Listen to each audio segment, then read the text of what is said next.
The abhuman. A naked man was lying on the floor, his arms and legs stretched wide apart, and bound to pegs that had been hammered into the boards. The body was torn and mutilated in the most hideous fashion, scarred with the marks of red-hot irons, a shameful ruin of the human shape. But upon the middle of the body a fire of coals was smoldering. The flesh had been burned through. The man was dead, but the smoke of his torment mounted still, a black vapor. "The young man with spectacles," said Mr. Dyson. Arthur Machen, The Three Impostors. As the archaeology of our thought easily shows, a man is an invention of recent date, and one perhaps nearing its end. Michel Foucault, The Order of Things. The topic of this book is the ruination of the human subject.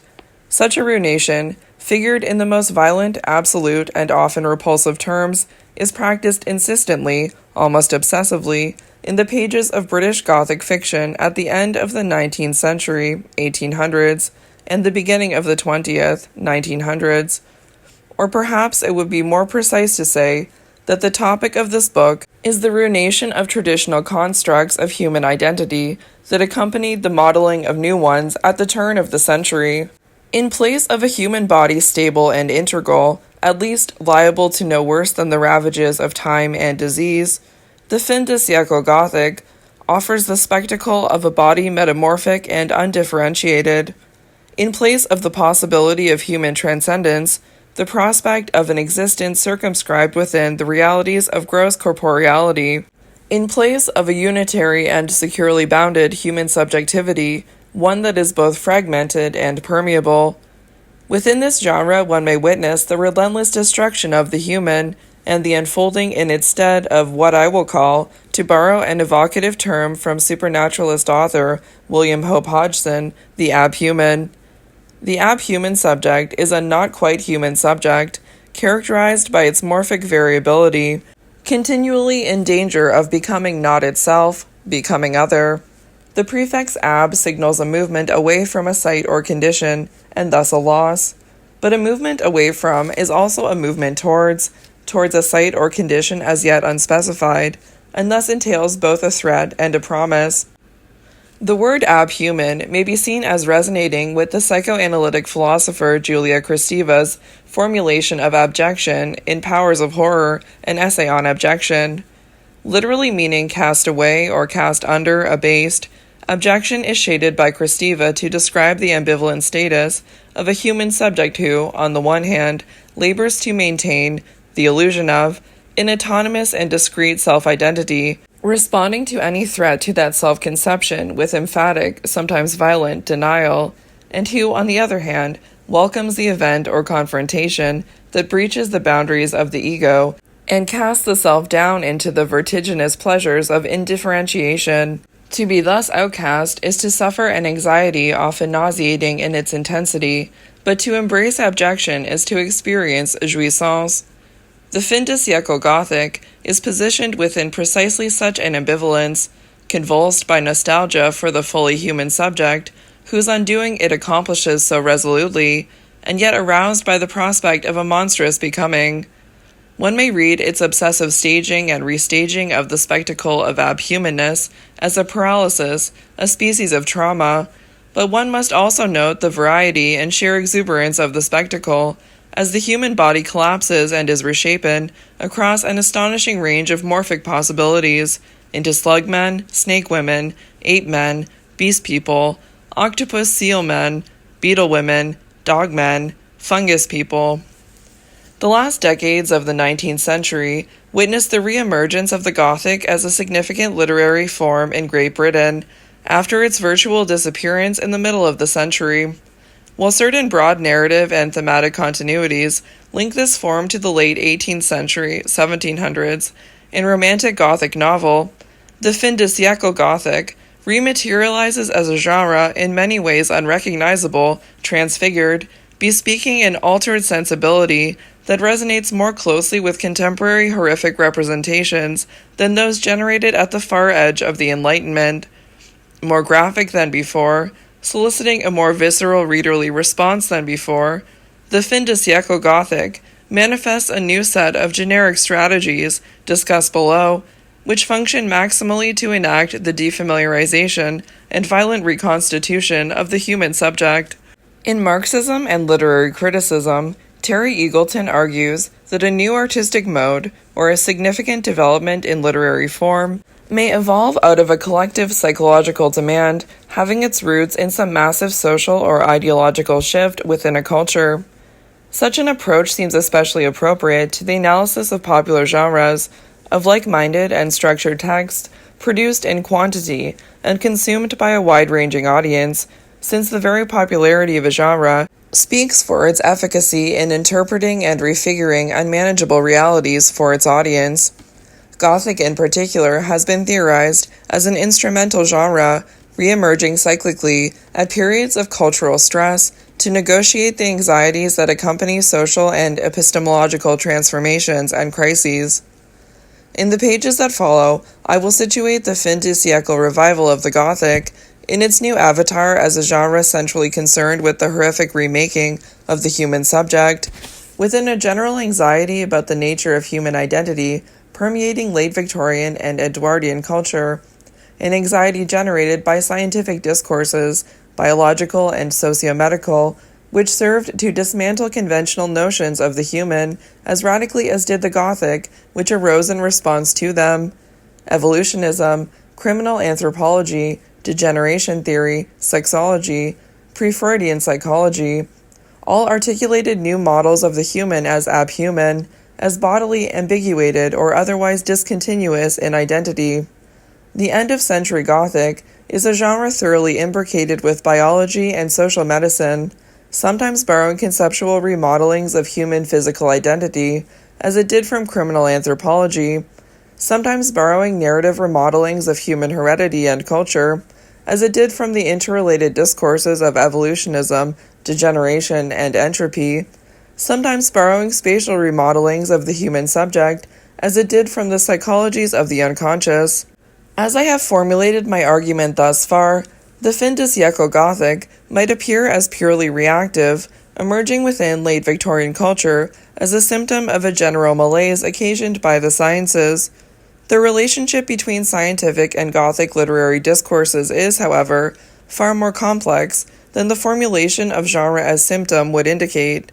In the first place, without arguing a direct influence on the sciences by the Gothic, I will be attentive throughout this study to the Gothicity of a range of scientific discourses, to rhetoric, modes of imaging, and narrative structures, which reveal the surprising compatibility of empiricism and supernaturalism at this historical moment.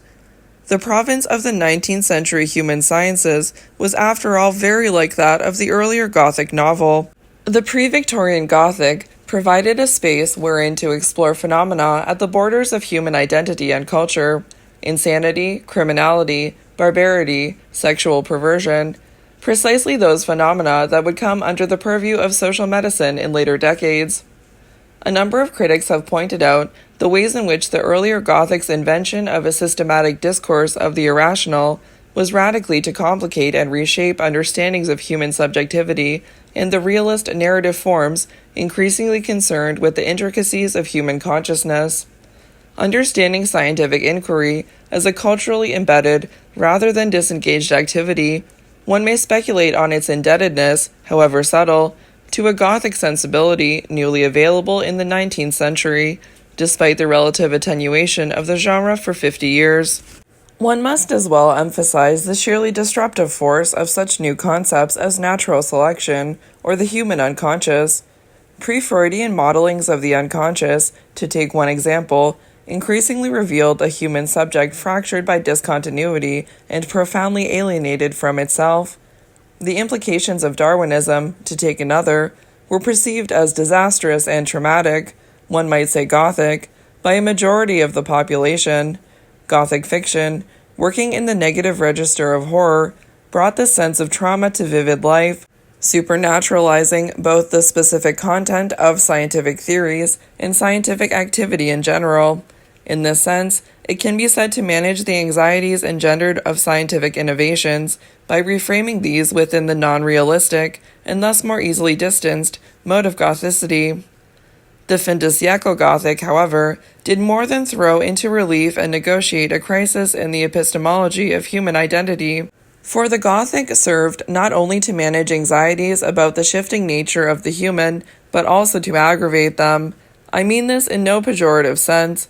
A crucial strand of argument in this study identifies the Gothic as a productive genre, a highly speculative art form, one part of whose cultural work is the invention of new representational strategies by which to imagine human, or not-so-human, realities.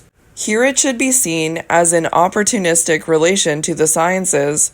To take one example, the Darwinian narrative of the evolution of species was a narrative within which any combination of morphic traits, any transfiguration of bodily form was possible. Species integrity was undone and remade according to the immediate situational logic of adaptation to environment. Gothic plotting seized upon this logic as a device by which to generate a seemingly infinite procession of admixed embodiments, monstrous embodiments to be sure, but nonetheless appealing in their audacious refusal to acknowledge any limitations to bodily plasticity. Darwinism opened up a space wherein hitherto unthinkable morphic structures could emerge. The fin de siècle Gothic occupied that space and pried it open further, attempting to give shape to the unthinkable. That the Gothic frequently concluded by checking its own movement towards innovation, its vampires staked, its beetle women squashed, its anthropophagous trees dynamited, need not, I think, argue against its role as a fundamentally speculative, even theoretical genre. Argument and method. Hysterical utterance has been theorized as a Vedic discourse, one which expresses, in ephemeral and enigmatic, bodily signs that constitute a language only by analogy, an alternate field of meaning that lies within the interstices of conventional symbolic structures, and thus points toward liberatory possibilities exceeding those allowed within the dominant cultural order. In a roughly parallel argument, Rosemary Jackson posits that fantastic literature traces the unsaid and the unseen of culture, that which has been silenced, made invisible, covered over, and made absent. Though the fantastic exists in parasitical relation to the dominant cultural order, bringing into view the forces of disorder and non-meaning against which this order constitutes itself, when the fantastic text refuses closure and leaves these forces in view, it disrupts conventional meaning systems and makes room for new ones to emerge. Both arguments are intriguing, for both characterize out-of-control discourses as oppositional and highly productive, rather than merely symptomatic. A danger to which such an analysis is prone is an assumption of too great a coherence on the part of the dominant cultural order. Jackson argues that such orders are closed systems, purveying single reductive truths and upholding a unitary vision. Mainstream discourses, like the 19th century realist novel, are said to partake of this univocality. The fantastic exists as the inside or underside of realism, opposing the novel's closed monological forms with open dialogical structures, as if the novel had given rise to its own opposite, its unrecognizable reflection. In attempting to specify the Gothic's relationship, both contestatory and highly imbricated, to dominant ideologies of human identity found within the 19th century, I have taken a cue from Mary Puvy's Uneven Developments, the ideological work of gender in mid-Victorian England.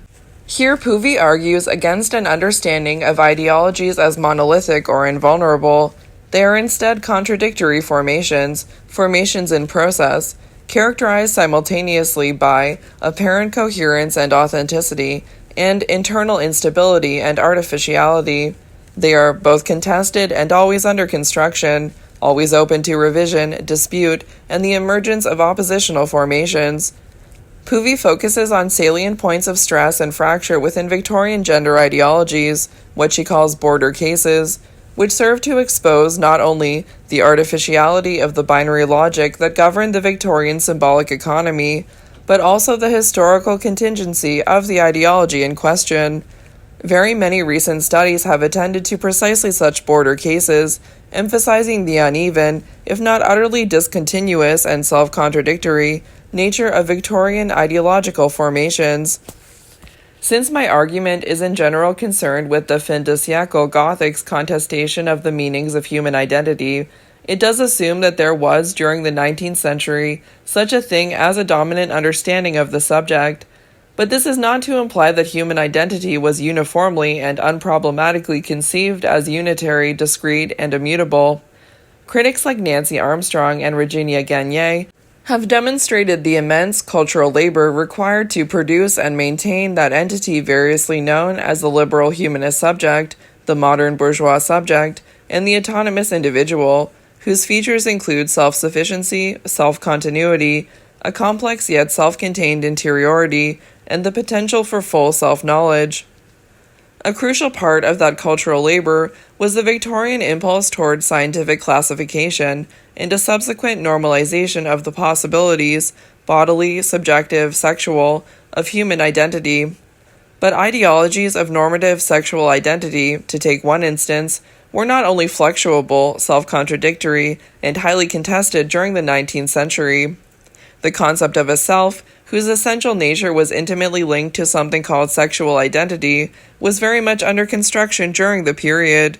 Michel Foucault has demonstrated this famously in his first volume of the History of Sexuality, where he also argues that hegemonic discourses produce the very oppositional possibilities they are designed to preempt. Thus, Victorian scientia sexualis, in building up a profile of the homosexual, on the one hand served to stigmatize same-sex desires and erotic practices, but on the other made newly or differently available a homosexual ontology of sorts, which could be appropriated in any number of ways. Moreover, its elaboration of theories of a third sex would destabilize the very project sexology seemed to be embarked on, the consolidation of a model of human identity based on a rigidly binaristic understanding of male and female, masculine and feminine. As Lawrence Birkin describes it, sexology undermined its own attempts to normativize sexuality by foregrounding the multiplicity of human sexual practices and the radically idiosyncratic character of desire itself. In other words, I am positing the fin de siècle Gothic as a highly innovative genre, which is, at the same time, deeply imbricated within its cultural moment. Jacques Derrida argues that there can be no such thing as absolute discursive originality in any case. Even the most inventive of discourses borrows its concepts from the text of a heritage which is more or less coherent or ruined. Understandings of human identity underwent a radical transfiguration at the fin de siècle as new modes of imaging and narrativizing the ab-human subject became available. Those scientific disciplines like sexology, which sought to fix the meanings of human identity, were capable of fracturing it beyond recognition. The heritage they made available for discourses like the Gothic was sometimes more or less coherent, sometimes more or less in ruins. I will not go so far as to say that the sciences bodied forth a shameful ruin of the human shape. To recur to the Mackin quote which began this chapter, that would be left for the Gothic to accomplish.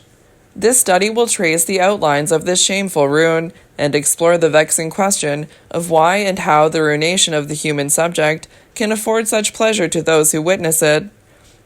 I have divided my argument into 3 sections, corresponding to 3 broad topical themes: the Gothic material world, Gothic bodies, and Gothic sexualities. Part 1 theorizes the exemplary abhuman body, liminal, admixed, nauseating, abominable, represented by the fin de siècle Gothic in relation to materialist science and philosophy of the later 19th century and, respectively, the 20th. Within a materialist reality, no transcendent meaningfulness anchors the chaotic fluctuability of the material universe. Matter is no longer subordinate to form, because attempts formally to classify matter, such as the attempt to stabilize the meanings of human identity, are provisional and stopgap measures at best. Within such a reality, in other words, bodies are without integrity or stability, they are instead composite and changeful. Nothing is left but things, forms rent from within by their own heterogeneity and always in the process of becoming other. Part 1 both traces thingness as a thematic preoccupation of the fin de siècle Gothic and considers the ontological and affective position of the reader asked to share this preoccupation.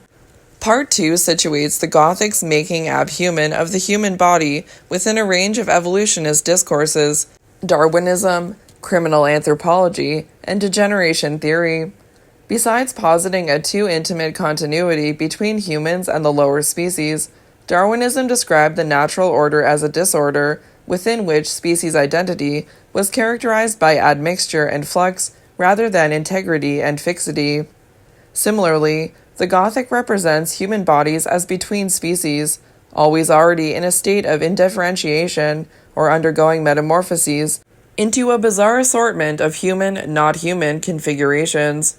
The Gothic also mapped out alternate trajectories of evolution than the one set forth by Darwin, imagining monstrous modifications of known species or the emergence of horrific new ones in accordance with the logics of specific ecosystems. Whereas the Darwinian narrative was a non-telic one, governed by natural processes that worked in no particular direction and towards no particular end, the 19th century imagination was preoccupied with the prospect of the reversal of evolution, insofar as this was understood as a synonym for progress. Of relevance here are the socio-medical discourses of degeneration theory and criminal anthropology. The former described the disastrous effects of the inheritance of undesirable traits within a familial line and, more alarmingly, the cumulative effects of social contamination, which could launch a nation into a downward spiral into barbarity and chaos. The latter focused on a human liability to atavism or reversion, used to explain the predilection of certain individuals for criminal behaviors. I discuss these as Gothic versions of evolutionism, discourses that emphasize the potential indifferentiation and changeability of the human species, as well as considering them in relation to the literature. Part 3 discusses the Gothics' participation in the ongoing debates over the nature of human sexuality.